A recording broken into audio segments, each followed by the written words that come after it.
The WNBA All-Star starters have been announced, y'all. They've been announced.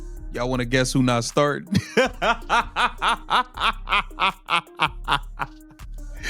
Hey, listen, some people don't belong in certain conversations. The greatest myth in the WNBA dump has officially been exposed. The myth of all myths, the deception of deception. For the better part of 2 years, maybe even 3 years, the mainstream media has been trying to convince us that Angel Reese is a huge star. In a stunning twist that has left WNBA fans and insiders alike buzzing, Angel Reese has been completely omitted from this year's All-Star game, not only from the list of starters but also from the reserve pool. This comes as a shock considering the immense media coverage and public interest she's generated since joining the league.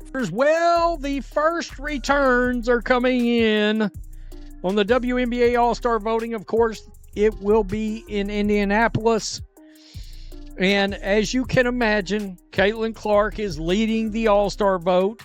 By the way, it looks like a massive turnout. 4 months, Reese has been a fixture in league promotions, trending on social media, and spotlighted in major publications like Forbes, which boldly dubbed her one of the faces of the WNBA. Yet, despite this public image as a rising superstar, the All-Star voting results have painted a drastically different picture. Reese failed to secure even a top 10 position among frontcourt players, landing at a distant 13th in total votes. The result is not only unexpected, it's being described by some analysts as a humiliating reality check that questions the actual depth of her support within the basketball community. Angel Reese's fan vote tally, just over 500,000, may seem impressive on the surface, but when compared to her media-built image and the expectations surrounding her, it reveals a glaring gap. Reese had practically led a campaign on social media, urging fans to vote for her, participating in interviews, and amplifying her visibility across platforms. Yet those efforts failed to translate into real traction when ballots were cast. By contrast, Caitlin Clark, another rookie with just as much spotlight, if not more, managed to secure a staggering 1.3 million votes without aggressively soliciting public support. Clark's dominance in the fan vote wasn't just statistical, it was symbolic. It highlighted a shift in public perception and interest, and perhaps more importantly, it underscored the limits of influence that viral fame can bring when it isn't backed by top-tier performance. The disconnect between Angel Reese's media narrative and her actual reception among fans, media, and players has now become impossible to ignore. Over the past year, Reese has been pushed as not just a player to watch, but as a defining voice in women's basketball. Her confident statements, such as claiming, "It's me too," in response to the question of who drives women's basketball viewership, were seen as bold declarations of arrival. But those same statements also raised expectations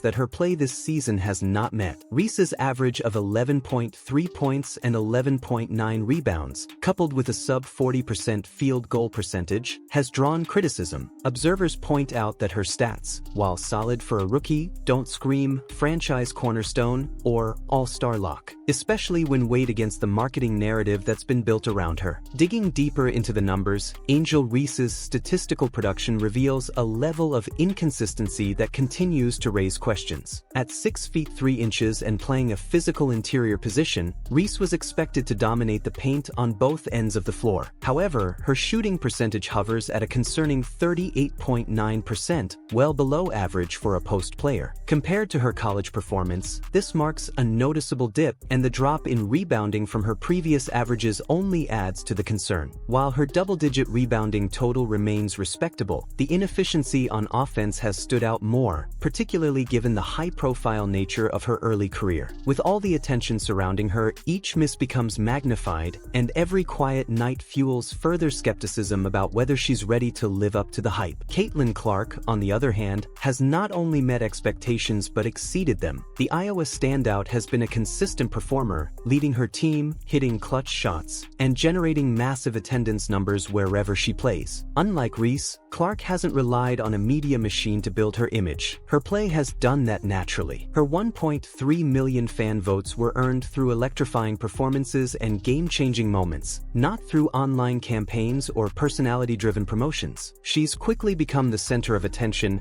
and rightfully so, as she continues to put up numbers that influence outcomes and energize the league. Her rise has also created a stark contrast with Reese, whose struggles and lack of big-game impact are making many question the fairness of how narratives are built around rookies. Even more telling than the fan vote, however, was the cold shoulder Angel Reese received from the WNBA's media and fellow players. The All-Star voting is split evenly between fan votes and selections from the media and players, those who watch and analyze the game with a critical eye. Not a single major media outlet listed Reese on their ballot, and even those who had once been among her loudest supporters, like USA Today's Megan Hall, completely left her off. This signals not just disapproval, but a reassessment from insiders who now appear to be distancing themselves from the idea of Reese as a future league icon. The fact that Clark received unanimous media votes while Reese received none highlights the growing credibility gap that separates their trajectories. Reese's failure to secure an all-star spot despite her relentless social media campaign has become a flashpoint. Her visible attempts to drum up fan support, including near-daily posts and videos encouraging fans to vote, didn't just fall short. They may have backfired by drawing more attention to her eventual snub. Rather than amplifying her reach, the campaign served to expose the limited influence she actually holds when it comes to turning social media engagement into concrete fan action. The voting results, then, become more than just numbers. They're a referendum on how much real pull Reese has beyond the internet echo chamber. And as her stats fail to impress and fan momentum stalls, it's becoming clearer that brand alone can't carry a player into all-star status. The media, which had previously embraced Reese with glowing coverage, now appears to be undergoing a silent retreat. Outlets that ran feature after feature on her cultural relevance, nil deals, and fashion choices are now conspicuously quiet in the wake of the all-star results. The same journalists who once celebrated her every quote and outfit are now either ignoring her snub or shifting their focus entirely to players who are producing consistently on the court. This silence is more than just awkward, it's a signal. In professional sports, media favor isn't unconditional, it follows performance. Reese's omission has sent the message that without steady on-court results, even the most hyped athletes can quickly lose their spotlight. The entire Reese saga has also ignited a broader conversation about the integrity of media narratives and the role they play in shaping public perception. Critics argue that Reese was manufactured into a superstar by editors and producers who were more interested in selling a story than reflecting reality. From magazine covers to television features, she was pushed as the WNBA's next icon before she had time to establish herself as a consistent pro. Now, with the voting data laid bare and no all-star nod to justify the hype, those same media outlets are facing questions about how and why they chose to crown her so early. The gap between storytelling and scoreboard has never been more obvious, and it's damaging both to the athlete and the credibility of those who promoted her. What this all-star fallout ultimately reveals is the difference between potential and performance, and how one cannot substitute for the other at the highest level. Angel Reese may still have a bright future in the WNBA, but the league and its fans are clearly signaling that the path to stardom has to be earned on the hardwood. Leadership, consistency, efficiency, and impact are the true metrics by which all-stars are judged. Reese's current numbers, while decent, don't yet rise to that level, and her image alone isn't enough to carry her across the finish line. Whether she uses this moment as fuel to improve or fades into the background remains to be seen, but for now, her exclusion stands as a clear call to action from a league that values results over reputation. In closing, Angel Reese's all-star snub is more than just a missed opportunity. It's a referendum on modern sports fame and the shaky foundations it can rest on when not built on performance. From social media stardom to magazine covers, Reese was sold to the public as a once-in-a-generation talent. Yet, when it came time for the WNBA community to speak through their votes, the verdict was unmistakable. Real fans, players, and journalists chose to back consistent playmakers like Caitlin Clark over curated personas. The media may have tried to manufacture a narrative around Reese, but basketball's bottom line is production, and without it, no amount of exposure can substitute for results.